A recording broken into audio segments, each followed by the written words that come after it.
আরেকটি গত 14ই ফেব্রুয়ারি নির্বাচনের কথা মনে আছে কি?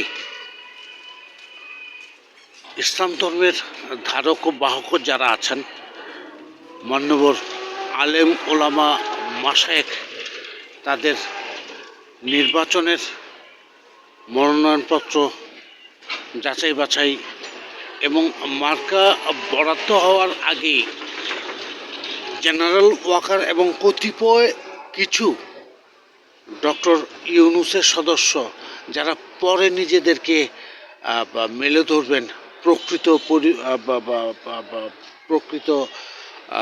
প্রতীক বরাদ্দের পরে ইলেকশন ইঞ্জিনিয়ারিং করবেন, নির্বাচন কমিশনের সচিব উপসচিবের মাধ্যমে। একটা জিনিস খেয়াল করেন যে আজকে 16ই ডিসেম্বর, প্রতীক কিন্তু বরাদ্দ হয়নি। গতকালকে রাত্রে একবার টাটকা পোস্টার, মুক্তির মূল মন্ত্র ইসলামী শাসনতন্ত্র, নেতা নয় নীতিরও পরিবর্তন চাই। এরা কোরআন এবং হাদিস নিয়ে আলিফ থেকে ইয়া পর্যন্ত জানার পরেও রাজনীতি করছেন।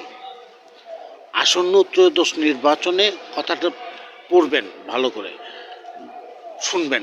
মান্যবর সেনাবাহিনীর যারা জুডিশিয়াল ম্যাজিস্ট্রেটের দায়িত্বে আছেন এবং যারা মান্যবর ফয়সলাকারী বাংলাদেশ ফোর্সের যারা দায়িত্বে আছেন, আসন্ন ত্রয়োদশ সংসদ নির্বাচনে নারায়ণগঞ্জ 4 আসনে ইসলামী আন্দোলনের আমির পীর সাহেব চরমনাই মনোনীত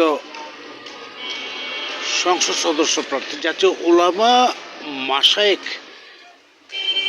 আইম্মা পরিষদের যুগ্ম সাধারণ সম্পাদক মুফতি ইসমাইল সিরাজীকে হাত পাখা মার্কায় ভোট দিন। প্রচারে নারায়ণগঞ্জ 4 আসনের ফতুল্লা সদর এবং আসনের নির্বাচনের জনগণ।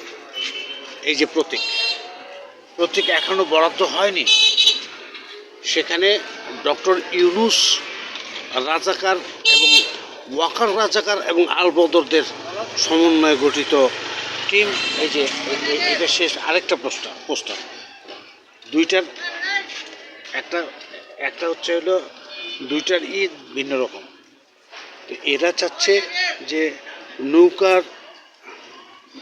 নৌকা নিপাত যাক, দাঁড়িপাল্লা মুক্তি পাক। আমরা বলবো রাজাকার আল বদর আল শামসদের গঠিত মার্কা সব কয়টা নিপাত যাক, জাতির জনক বঙ্গবন্ধু শেখ মুজিবুর রহমানের বাংলাদেশ আওয়ামী লীগ রাজাকার আল বদর আল শামসদের কাছ থেকে মুক্তি পাক।